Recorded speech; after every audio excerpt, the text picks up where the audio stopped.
Voilà. OK. De 1, le code enfin la valeur analogique est ici par rapport qui est rangé dans l'entrepôt à l'emplacement numéro 1, dans l'entrepôt, dans le tableau. Tableau et entrepôt, c'est un tableau, mais je l'appelle entrepôt. Donc j'ai marqué cycle A parce que à chaque cycle donne un numéro que je l'utilise pour placer mon code dans l'entrepôt, dans le tableau. Donc là maintenant je vais mettre en route. Je vais écrire. Ah, j'ai déjà préécrit. Hein, désolé, mais bon. Voilà. Donc j'ai préécrit un petit programme dans le programme. Donc ça peut être aussi un programme Lego que je dois séparer. Le temps avance et je dois aller travailler. Là. Non, il n'y a pas besoin de ça. Voilà. Alors, ce qui est important de séparer les petits programmes qui sont entrés dans le programme principal, qu'on puisse avoir une bonne analyse pour les dépannages ou pour comprendre le programme. Voilà. Alors ce programme, il sert à quoi? Alors ici j'ai un code. Attention, que je le remonte. Donc ici j'ai mis un code.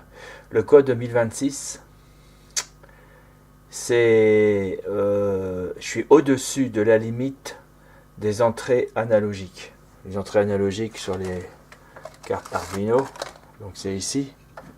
On voit rien. Donc c'est ici. Voilà. Et dedans, il accepte entre 0 et 1024. D'accord? Au-delà, le microprocesseur ne prend pas en compte les entrées au-dessus de 1024. Mais bon, de toute façon, enfin, il ne prend pas en compte, c'est-à-dire qu'il ne me met pas au-dessus de 1024. Mais en fin de compte, il prend en compte tout ici. Mais il y a un calcul qui est fait. Ça s'appelle... je me rappelle même plus comment ça s'appelle cette fonction.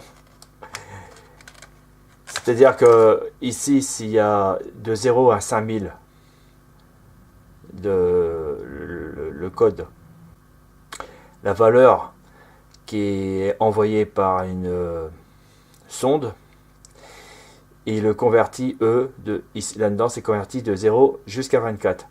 En fin de compte, les 5000, ils sont divisés en quelque sorte pour que ça fasse de 0 à 1024. Donc, il les divise en paquets. Bon, alors ça, il faut vraiment que je vous l'explique sur un tableau. Il y a beaucoup d'explications sur Internet là-dessus. Là. Donc, ce programme, on revient ici. Le 1026, je l'ai mis sous forme d'un code qui veut dire que la valeur qui a été recherchée à cet emplacement là, ici, vous voyez, a déjà été recherchée. C'est pas la peine de rechercher une seconde fois ou une troisième fois. Donc en mettant ce code, en fin de compte, en mettant ce code là, en fin de compte, on saute de recherche. On saute automatiquement une recherche au-dessus. Et celle-ci, on l'annule par le 1026. Ça, c'est expliqué sur un tableau.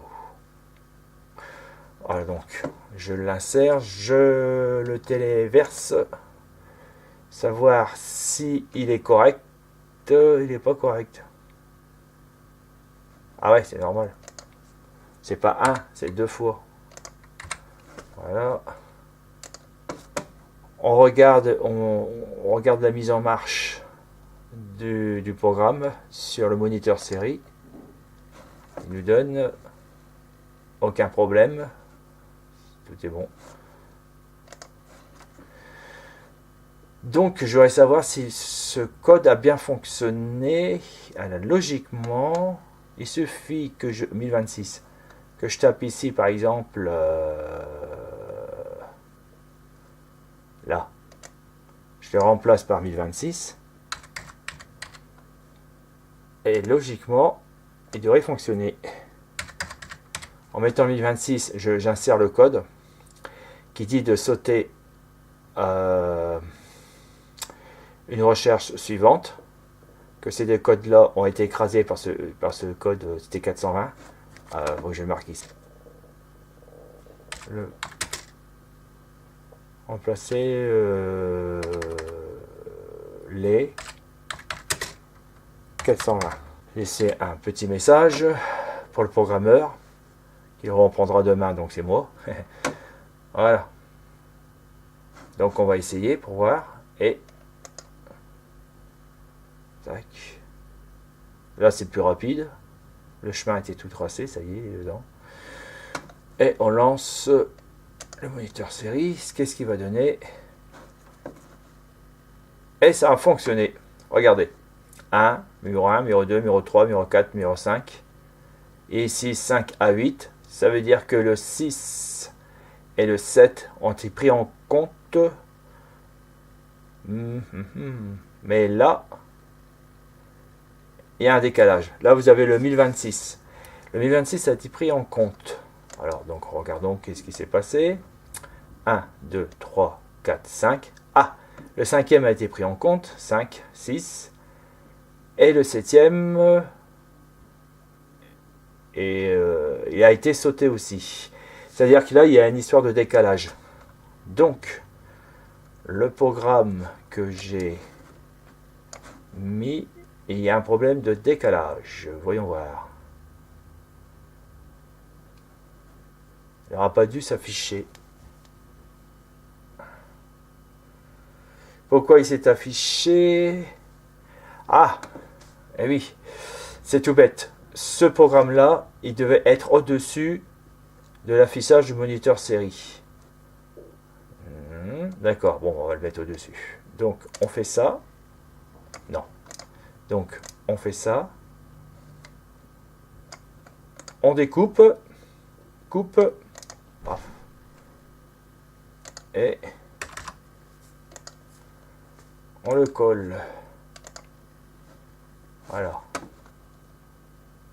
Faut que je m'en aille.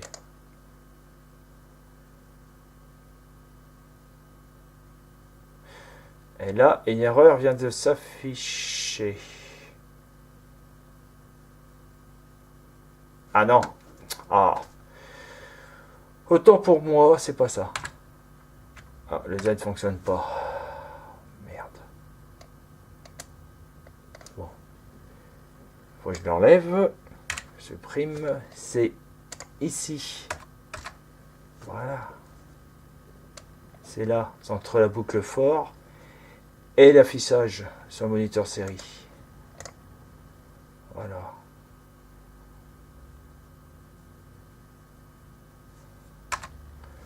Et je comprends pas pourquoi il y a eu une erreur. C'est le crochet. Et en bas, fermeture du crochet. Voilà. Voilà. Étrange, je le sens pas bien cette histoire. On va le lancer. Donc il faut que je l'annule pour le relancer. Voilà. Donc là, le numéro 4 est affiché. Le 5 c'est pas affiché. Le 6 c'est pas affiché. Et le 7 est de retour. Et il s'affiche. Et c'est bien ça. Vérification. Attends, si je le mets à l'envers, ça va pas. Voilà. Donc en position 1. Position 1. Qui est là. Position 2. Position 3. Position 4. Position 5. Le 5 n'est pas affiché. Très bien. C'est parce que c'est 1026. Le 6 n'est pas affiché. Très bien. Et le 7e qui ne s'était pas affiché quand j'avais lancé avant de modifier. Il se raffiche. Donc tout va bien. Voilà, super. Et voilà comment on fait pour vérifier et corriger des erreurs. Voilà, ça n'a pas pris longtemps. Par ma déduction, essayez de prendre le principe que je fais et à ce moment-là, vous pourrez finir vos programmes.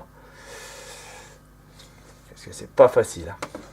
Mais bon, par habitude, prenez mon habitude, utilisez-le. Bon, bah, une prochaine fois.